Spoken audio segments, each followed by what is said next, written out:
Sebelum kalian tonton video ini, pastikan kalian sudah subscribe ya guys, karena subscribe itu gratis. Selamat menonton, enjoy.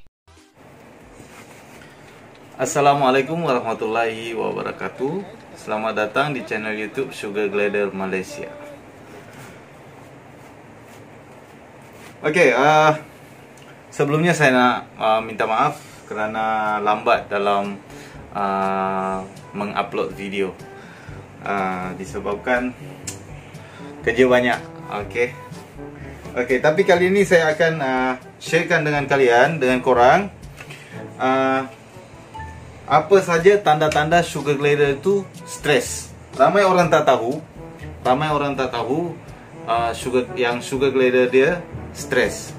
So dalam video kali ini saya akan sharekan dengan korang apa tanda-tanda ataupun apa ciri-ciri sugar glider itu mengalami stres.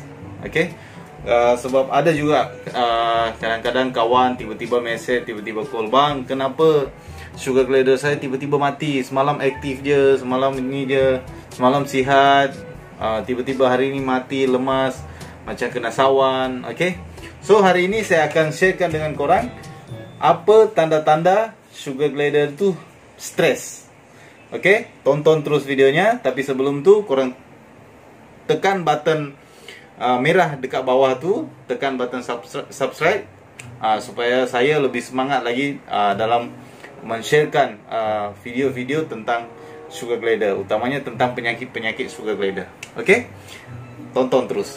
Please sarakap whatever. Please sarap.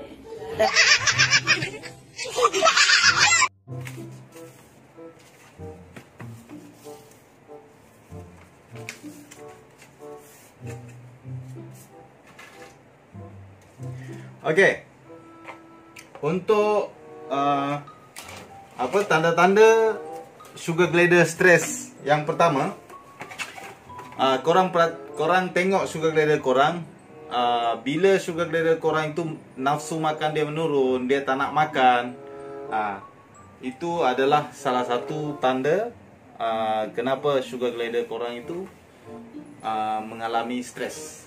Kenapa dia tak makan? Itu adalah tanda-tanda dia itu mengalami yang namanya stres. Sugar glider pun tahu stres. Apatah lagi kita manusia kan. So kalau korang perhati, korang punya sugar glider yang selalu dia aktif, yang selalu makan, banyak makan, lepas tu tiba-tiba dia tak nak makan berapa hari, 2 hari, 3 hari, berapa yang itu adalah menandakan dia tu sedang stres. Dia sedang stres. Itu yang pertama. Terus yang kedua, karakter sugar glider yang berubah-ubah. Ini ramai yang kena ni. Karakter dia dari mula-mula dia jinak, dari mula-mula dia jinak, tiba-tiba dia garang, tiba-tiba dia menggigit. Memang tak tahu apa punca, tiba-tiba menggigit, lepas tu lompat sana, lompat sini. Itu adalah salah satu tanda sugar glider korang stres. Jadi semalam main okey je, dia relax je kan, dekat tangan, duduk main, makan lagi siap. Lepas tu tiba-tiba esok pula, hari ini pula, dia tiba-tiba, kenapa sugar glider saya garang ni? Kenapa sugar glider saya tak biasa macam ni, lompat sana, lompat sini? Itu menandakan dia tengah stres. Terus yang ketiga. Kita ada sugar glider tu memakan ataupun menggigit dirinya sendiri sampai luka. Dia menggigit badan dia sendiri sampai luka. Yang ni jarang lah, tapi ada juga. Itu adalah salah satu ciri ataupun tanda-tanda sugar glider tu stres. Sama ada dia makan diri sendiri atau makan anak dia. Itu korang kena jaga. Itu adalah tanda sugar glider itu mengalami stres. Dia makan ekor dia sendiri, dia gigit ekor dia sendiri, ataupun dia gigit badan dia sendiri. Itu korang kena tengok sugar glider itu mengalami stres. Okey. Yang keempat, sugar glider memakan atau meminum kotoran sendiri. So kalau korang perhati, korang punya sugar glider tu turun, nafsu makan dia menurun, tetapi dalam masa yang sama dia memakan kotoran atau meminum urin dia, kencing dia. So kalau korang tengok sugar glider korang macam tu, dia tiba-tiba dah tak nak makan. Lepas tu korang tengok dia makan kotoran sendiri, meminum air kencing sendiri. Nah, itu sugar glider korang mengalami yang namanya stres. Okey. Kemudian yang terakhir, okey, dia memakan anak dia sendiri. Sugar glider. Sugar glider bila stres dia akan makan anak dia sendiri. Tu sugar glider. Salah satu ciri-ciri dia adalah tiba-tiba dia makan anak dia sendiri, sedangkan kita tak pernah sentuh anak dia. Kita tak pernah sentuh anak dia, tapi tiba-tiba dia makan anak dia. Nah, itu juga adalah salah satu ciri sugar glider tu mengalami stres. So korang kena perhatilah, korang kena tengok sugar glider korang. Okey, jadi saya ulang lagi. Yang pertama, sugar glider ciri-ciri sugar glider itu mengalami yang namanya stres. Yang pertama, nafsu makan dia menurun. Lepas tu yang kedua, karakter dia yang berubah-ubah dari dia jinak, lepas tu tiba-tiba dia garang. Okey. Lepas tu yang ketiga, dia memakan diri sendiri. So body dia gigit sendiri, ekor dia dimakan sendiri. Nah, itu yang ketiga. Yang keempat, dia memakan atau meminum kotoran sendiri atau meminum urin, air kencing dia sendiri. Kemudian yang kelima, dia makan anak dia. Nah, itu adalah ciri-ciri sugar glider stres.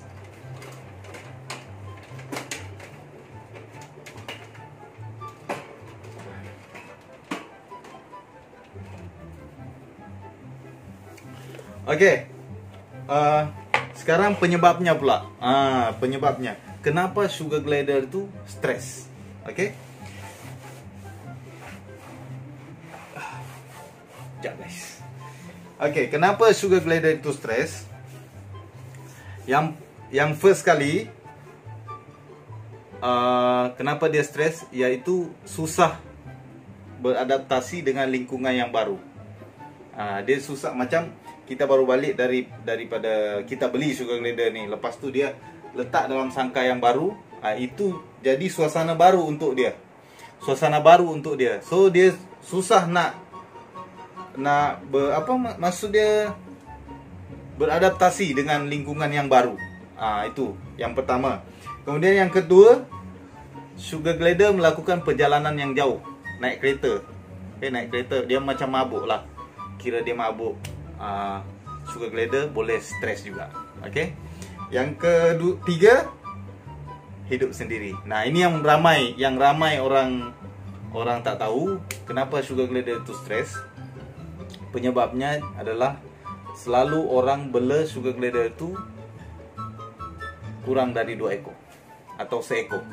Nah, itu sebab kenapa sugar glider, korang kena tahu sugar glider ini adalah haiwan yang hidup secara berkoloni, secara berkelompok.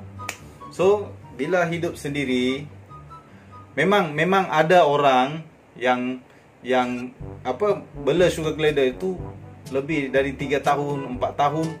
Okey saja kalau seekor. Tapi ingat, korang bela sugar glider, okey, korang tak tahulah dia stres macam mana.